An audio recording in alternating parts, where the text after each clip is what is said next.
반갑습니다. 26일 화요일 새벽 하나님께 올려드립니다. 함께 부르신 곳에서 찬양하겠습니다.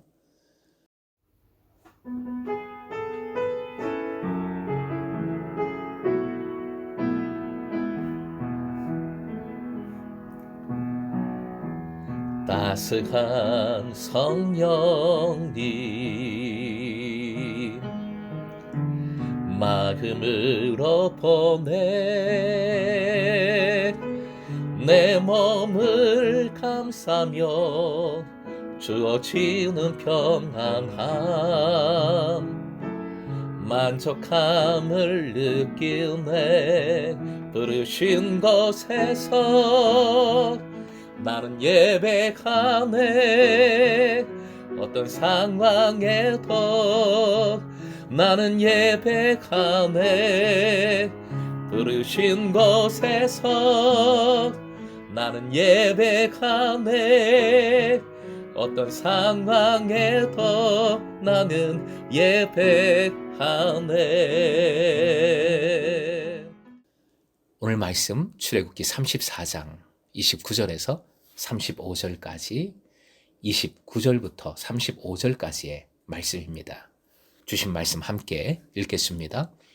모세가 그 증거의 두 판을 모세의 손에 들고 시내산에서 내려오니 그 산에서 내려올 때에 모세는 자기가 여호와와 말하였으므로 말미암아 얼굴 피부에 광채가 나나 깨닫지 못하였더라. 아론과 온 이스라엘 자손이 모세를 볼 때에 모세의 얼굴 피부에 광채가 남을 보고 그에게 가까이 하기를 두려워하더니 모세가 그들을 부르매 아론과 회중의 모든 어른이 모세에게로 오고 모세가 그들과 말하니 그 후에야 온 이스라엘 자손이 가까이 오는지라. 모세가 여호와께서 시내산에서 자기에게 이르신 말씀을 다 그들에게 명령하고 모세가 그들에게 말하기를 마치고 수건으로 자기 얼굴을 가렸더라.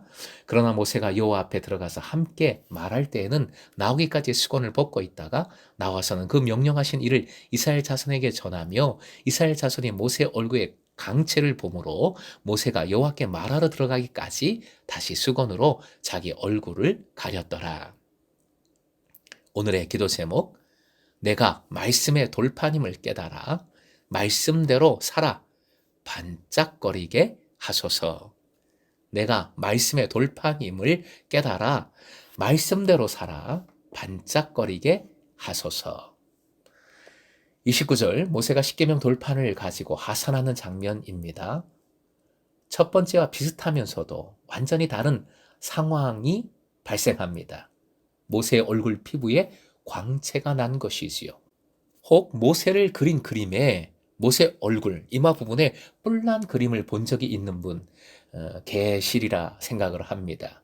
광채가 카란이라는 원어인데요. 나다, 뭔가가 이렇게 나다, 발생하다, 나오다 이런 의미를 가지고 있습니다. 그러니까 뿔이 나다라는 뜻도 있어요. 벌게이트 역에서는 뿔이 난 것으로 옮겼습니다. 하지만 수건으로 얼굴을 가리는 문맥과 연결을 하면 광채가 맞겠습니다. 34절부터 35절까지 하나님과는 수건을 벗고 사람과는 수건을 씁니다. 이 사건의 의미를 이렇게 생각을 해봅니다. 첫째, 은혜, 능력을 받아도 사람 앞에서 겸손해야 한다는 것입니다. 은혜를 나눌 때는 겸손으로 좀 가려야 합니다. 간증과 자랑은 근원적으로 다르지요. 자랑은 나에게 광채를 비추는 것이고 간증은 주님을 드러내는 일입니다. 또한 이것은 신앙의 신비를 나타내지요. 그리고 하나님과의 깊은 관계를 보여줍니다. 예수님도 항상 제자들에게 이 비밀에 관한 명령, 알리지 말라는 말씀을 자주 하셨습니다. 하나님 앞에서는 수건을 쓸 필요가 없습니다. 다 아시는 하나님 앞에 더욱 솔직하고 더욱 정결하게 나아가야 할 뿐입니다. 고린도후서 3장 16절이요. 그러나 언제든지 주께로 돌아가면 그 수건이 벗겨지리라. 17절 주는 영이시니 주의 영이 계신 곳에는 자유가 있느니라. 18절 함께 읽겠습니다. 우리가 다 수건을 벗은 얼굴로 거울을 보는 것 같이 주의 영광을 보매 그와 같은 형상으로 변화하여 영광에서 영광에 이르니 곧 주의 영으로 말미암음이니라. 아멘. 오늘 본문의 두 번째 의미는 주님과 말씀을 나누면 피부에 광채가 난다는 것이지요. 이는 말씀의 영광을 의미하겠습니다. 돈 하나도 안 들이고 꿀피부 만드는 비법이 바로 오늘 본문의 말씀인 것 같습니다. 피부에 광채가 난다. 말씀으로 인하여 주님께서 허락하여 주시는 영광이 있다는 것입니다. 은혜가 있고 능력이 있습니다. 말씀을 붙들고 살아갈 때 그 사람은 빛이 나게 되는 것입니다. 반짝거리는 겁니다. 세 번째로 오늘 본문의 의미는 중요한 것, 광채가 초점이 아니라는 것이지요. 말씀을 듣고 전하는 것이 초점입니다. 말씀을 품을 때에 우리는 빛이 나는 겁니다. 그리고 그 빛을 말씀을 행함으로 순종함으로 전할 수 있는 것이지요. 모세가 정성스레 이 돌판들을 만들고 시내산에서 가지고 올라갔습니다. 시내산으로 올라갔습니다. 하나님께서 십계명을 그 판들 위에 새겨주셨고 모세를 통하여 새겨주셨고 다시 그 판들을 들고 내려와 주님의 말씀을 이스라엘 백성에게 전합니다.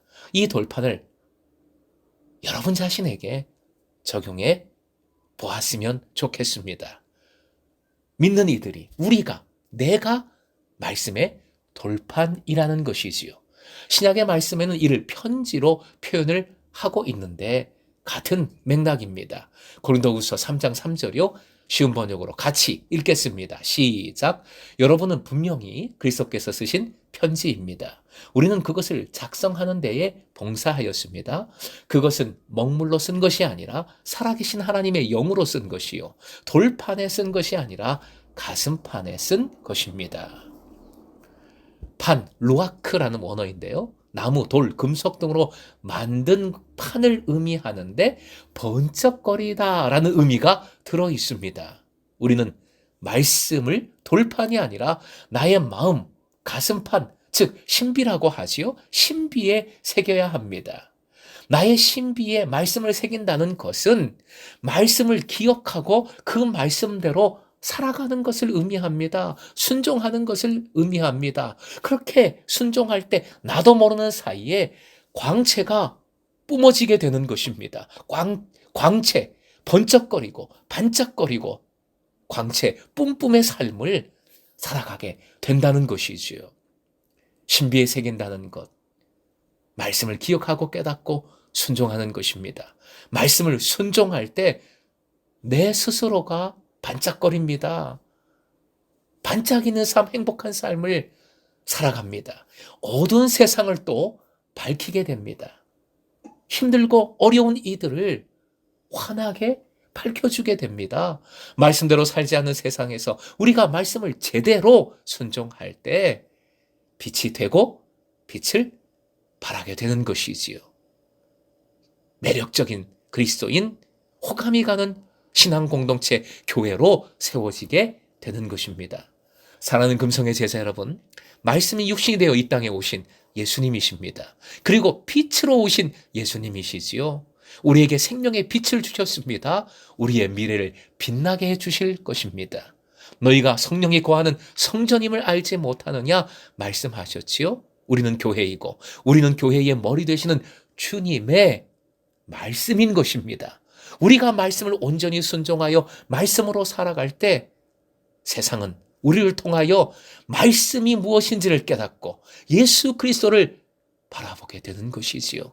살아계신 하나님을 믿고 무릎 꿇게 되는 것입니다. 그리할 때 우리가 빛나고 교회가 빛나고 세상을 빛나게 만드는 것이 됩니다. 사랑하는 금성의 제자 여러분, 오늘 말씀의 산 돌판으로 살아가는 여러분 되시길 축복합니다.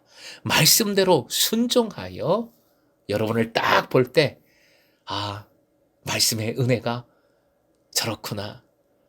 말씀의 능력이 저런 것이구나. 뭐 성공하고 안 하고 그게 아닙니다. 힘들고 어려워도 말씀 붙들고 살아가는 모습을 통하여서 주님의 살아계심을, 그 은혜를 깨닫게 되는 것이지요. 말씀의 산 돌판으로, 그리스도의 편지로 여러분의 삶의 어둠이 물러가고 생명의 빛을 세상에 비추시길 주님의 이름으로 축원드립니다.